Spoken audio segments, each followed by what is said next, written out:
I love printing. I love printing. I love it. I love printing. Hey everybody, welcome back to another session with me, Warren Werbitt, also known as the Print Whisperer, if you could see it. Today I have another distinguished guest, of course, but you were waiting for me to say that. I have a local print person who's pretty cool. We have Carmela Martinez of MP Repro. Welcome. Thank you. Thank you for having me. Oh my God, my pleasure, my pleasure.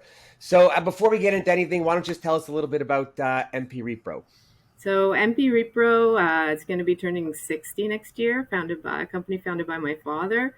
I've taken over the business now 10 years, and we're a specialty printer, multi-surface, so multi-type, all kinds of materials with a really diversified equipment base and very diversified client base. And so we have a nice little niche. Cool. So, but when you started, I think you were doing originally like architecture, blueprints, or Right. you didn't start off with as who you are today. No. The early beginnings was photographic reproduction. That was my dad's trade, and then that went to blueprints, so ammonia and all that stuff. And it's still our core. That was our core, working with architects and builders and designers. And then over time, as technology has evolved, we've brought in all these great new machines, and things just took one step, and evolved, and Here we are. here we are. Yeah. So just because I don't know, I've never really dealt in the world of architecture except other than Mhm. doing some brochures. When you're doing all those prints, you're still doing all the prints you We used to are. do. Yeah, yeah. Have they not bought those printers that they could put in their office? They do, and certainly that's evolved, that's changed. But we still have a role to play when there's large sets of drawings and many copies of drawings. So we're there, we're the partner, Cool. and we've invested in equipment in that recently because it's still moving along. Well, judging around here from the buildings that I see going up, there's a lot of Exactly, architectures are working really hard these days. exactly. So that's pretty cool. And not long ago, I think you moved from downtown up to Ville Saint Laurent. Correct. We were in a old building, over 100-year-old building, 5 stories, trying to expand our wide format department, and the building was blocking us. So we made the move, and we made it pre-COVID, which was, in hindsight, an excellent move. Not knowing, we found a very nice industrial, like one floor plant in Ville Saint Laurent, and it's helping us move forward. Just the saving of running up and down the stairs Yeah, and is the stock up and down the stairs, that's which good. was And if you said pre-COVID, you probably got in and did a lease at the right time before rates went through the well, roof. 2018, that was the magic year. So Cool, it's good. cool. Excellent. So what today, what do you find? Because you guys do everything. You do Hmm. offset, you do digital mailing, signage, Yeah. posters. What seems to be the hottest trend today, or in what area are you the busiest? Well, we're the busiest in print. Well, what we're seeing in terms of movement is using other supports other than paper. So printing on, different types of substrates, different types of media, and we get a lot of requests for that. So we've seen this movement towards, printing on synthetics, printing on aluminum, printing on different types of plastics, and even printing on wood. So we're exploring that. It's actually kind of fun. Yeah, you know what? I always like doing stuff like that. Mhm. Not that it's always good for the customer that they want it, but Right. I think when you're doing things like that for the people inside, Mhm. it piques their interest and Right. sees the company's concern and want to move forward and looking for new Right. ideas. So I think it then helps keep people around because they see change happening, Yeah. right? I noticed on the website you do 3D printing as well. We do it in different ways. So that's actually coming from our architecture construction type background, where we do architectural models from 3D files, and Cool. that's transferred over to 3D cutting. We've cut topographies and scale models of Are you making when they do a building yeah, those like we've done really? models. It's like become a little bit of a specialty for us, but it's kind of it's like a sideline right now. No, and I'm going to make the assumption, which I Yeah. never should do, but margins must be good in that. They are, but it's not like it's not an everyday occurrence. Right. Those are special projects. But no, but as long as Yeah. I'm just saying it's good that the margins are there, because in our world, Yeah. right, we have to Right. find ways to marginalize Yes. more items. Today we are now April. How is the supply issue for you? It's settled down, but we're very cautious. Obviously, more inventory. Um, some products are still slow to get to us, so we had warned clients, let's order in advance. It's a lot more work, a lot more effort, but better than the hardest part of in the middle of the pandemic where we couldn't find stuff. I've been talking to some printers, and lately some have been talking about noticing the competitors' pricing inching down again. Right, So I'm just curious if you see that, because I'm an advocate of keeping the price here. right, It's crazy that in print, that paper was cheaper now than it was 20 years ago. right, It's crazy that people complain and bitch about it. I always liked, let the paper be $1 a pound or $2 a pound for everybody, because our 20-25% markup brings us more money, right. right? So like the people you That's an ongoing thing. I mean, it's up and down. I think it depends what kind of print product we're looking at. I'm an advocate of value added print, so that means that it's not only about price; it's about all the other stuff you get. You get the quality, you get the service, and you've got all kinds of other important elements. But certainly, there's always little pain points. I always complain when I hear prices have gone down with a competitor or with anyway. So yeah, Well, I say, I mean, it says on the back of my wall, owner to owner is a different is a different type yeah, of conversation. yeah, But I say to every owner, what are you thinking? Why would you do that? If everybody keeps their price at a profitable level, yeah, then even if you do less work, right, your numbers and your profits up there. To take right. on more work, lower your margin, you're going to end up with a lower bottom line at the end. Well, certainly as an owner, with all the efforts we've put into like every day, you want to feel as though there's something left at the end, to show for all this work. And working for nothing is certainly not very motivating.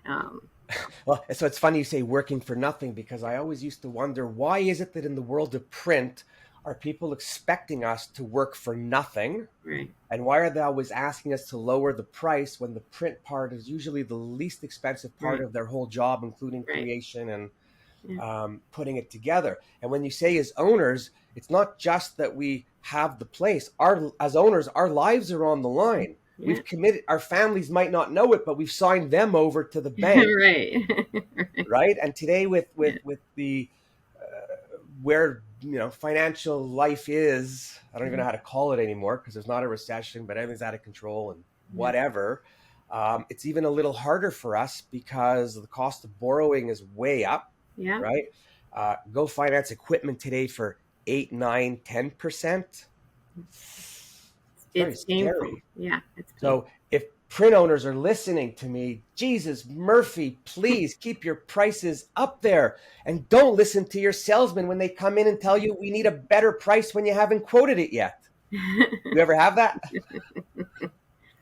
Yes, and yes, I don't want to. I'm not, by the way, I'm not asking you to call out any names in the establishment, Yeah. but if anyone at MP Repro is listening to me, sell high, sell the value, and don't lessen and cheapen your own time, Right. Right. right? You could replay that in any meeting going Okay. forward now. And That's I'd happy to come in and talk to them, because we need to take ownership of our yes. business. I Right. say it every day. None of our customers would be in business without our industry. Right. Well, I see us as essential partners, but we're very much backstage. People don't know that we're there. Sometimes it's a bit of a hidden role that we do, but it's essential. I mean, if nothing gets communicated if we don't actually print the message. So Oh, I think they all know us. I think we have created the mess we're in, right. But right? So society in general has has the concept of perception print is dead, right? And I know Oh my how God. passionate you are Oh about my that, God. but I've had that happen to me recently, and it's like, no, it's not. And what do I have to do as maybe an ambassador for the industry to make it clear, you know, this is print today, and that's like a big job.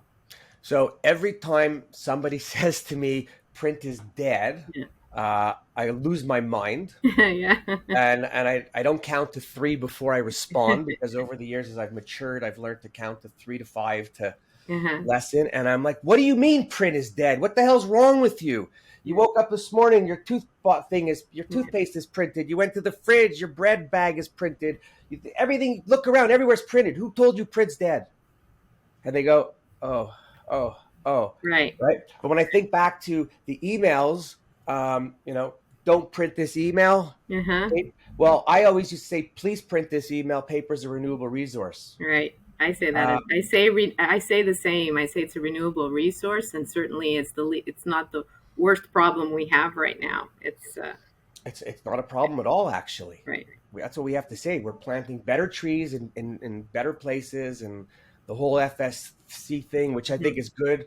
I think the FSC is screwing the printer with the audit prices, Right. I because they agree. don't do anything. So FSC, if you're listening, lower your prices and get your game together. Because once you cut the trees down and it's made and it's on the truck, what do you want from us? Right. Right? And then our customers don't want to pay us more because we're sustainable. Right. That's a whole other conversation. But the sustainability is really, to go back to your question about what am I seeing? It's the conversation about sustainability with younger clients. So there's something there that needs to be addressed, and we need to address it. So sustainable. Like at home, I will tell you, I don't separate my garbage. You know why? Mm. Because I know that those two garbage bins are going into the same place. Right. If I know it's separated, I'm happy to separate. I just don't want to waste my time and energy. Right. Customers, I used to say, you know, you want the environmental stuff, but then of them want to pay more for it. Right. So it's a bit of an oxymoron. And right?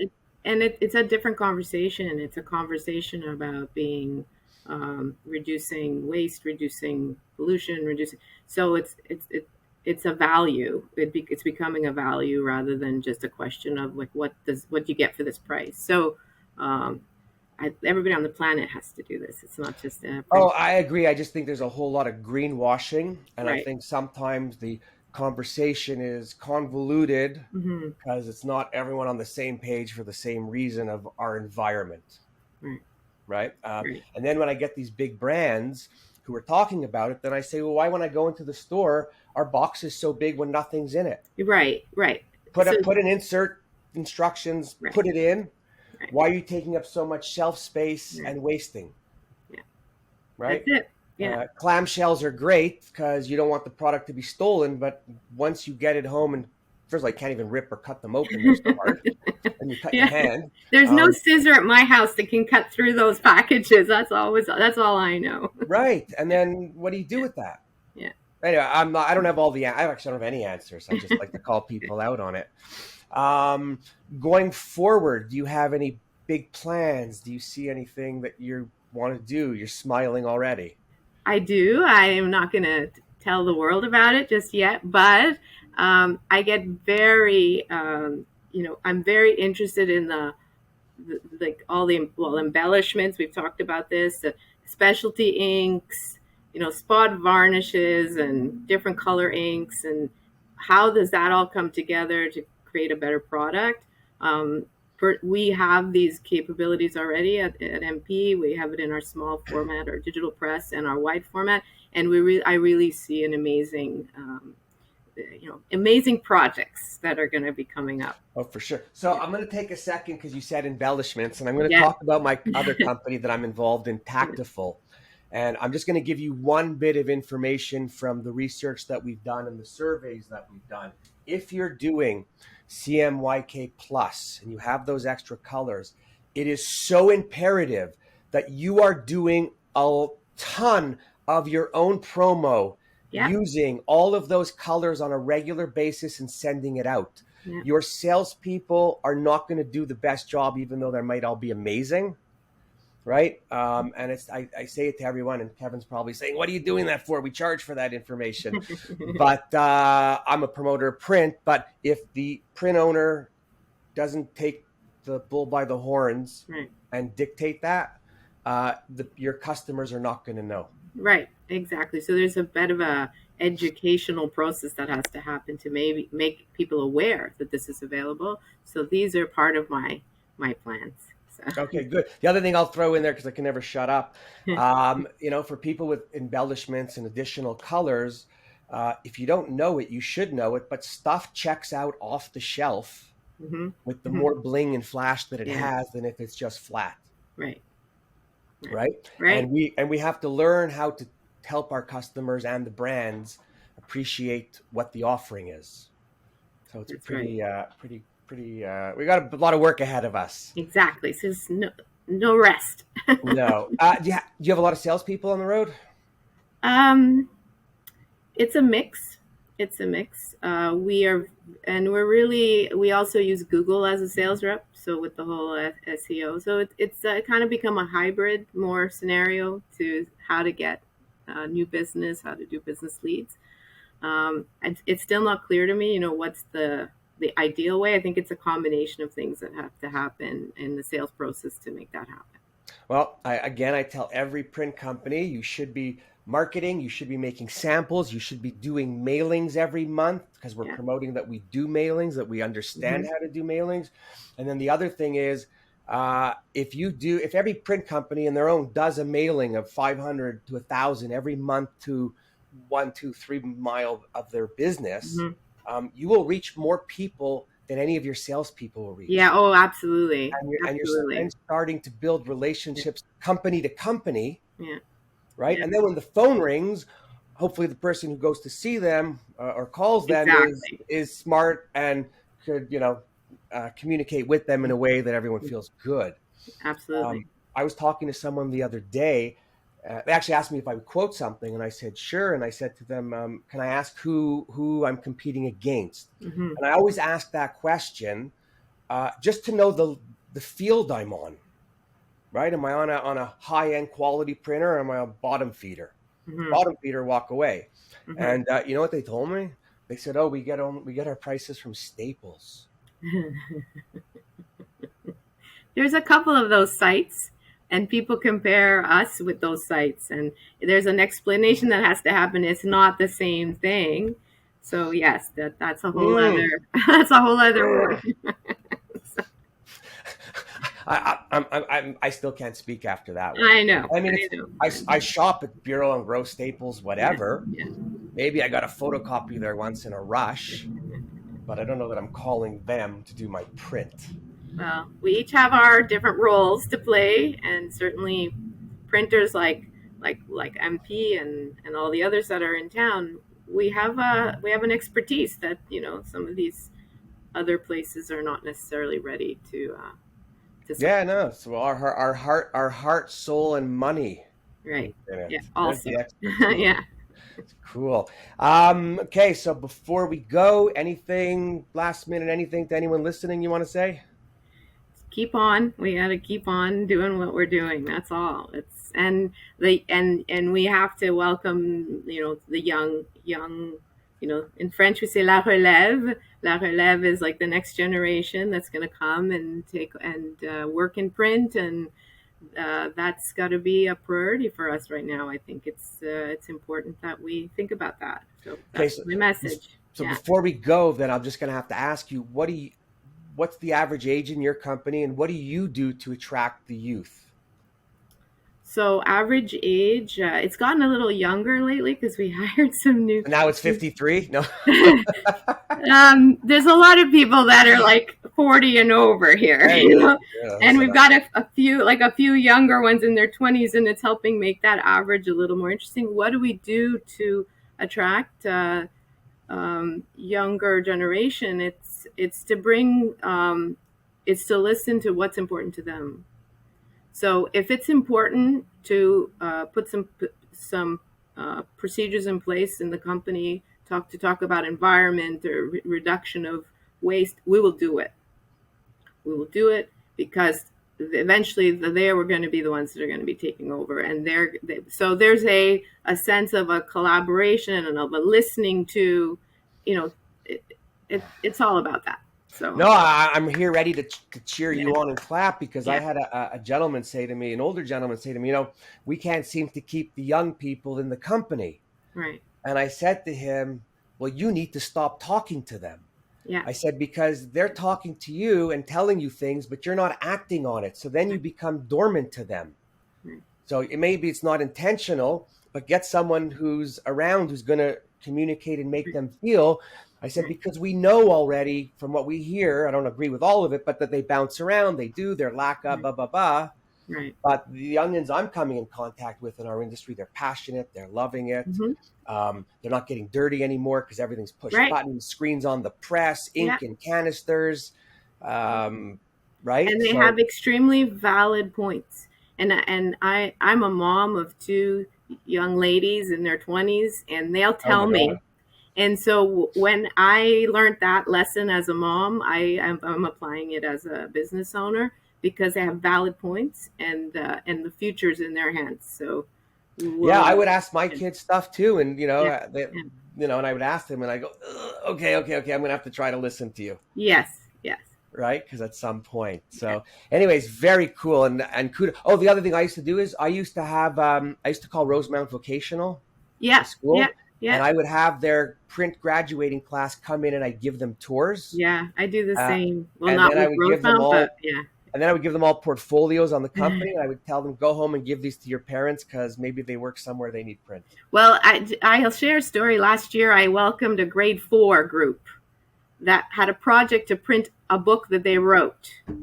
And they came in and they saw the plant, they saw the cool stuff. We showed them how the book was going to get printed and bound, the whole thing.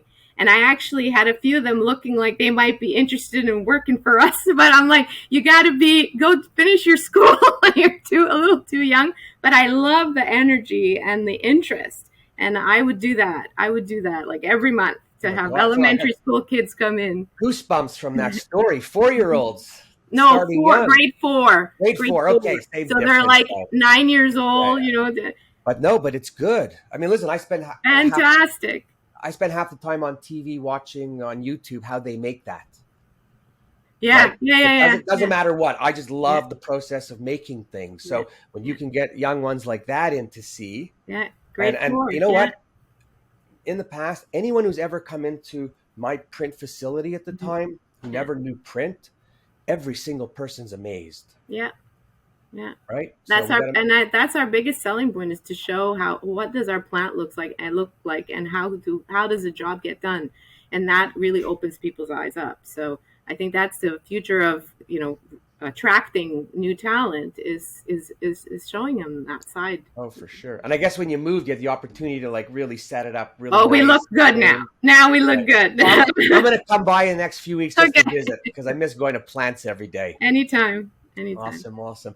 So anyways, first of all, thank you so much for taking the time this morning to come on the show. You're very welcome. And it's my pleasure. Thank you. And I'll definitely come by and visit, because I like to. Maybe we'll even do a video there. To everybody else listening, I really hope you enjoyed what you heard today. I hope you take some of the things that you've heard and put them into play. If you have suggestions for me to offer up to anyone, please let me know. If you'd like to be on my show, all you have to do is call. I think it's pretty easy for me to get you on. To everybody else, all you need to know is I love print for what they think.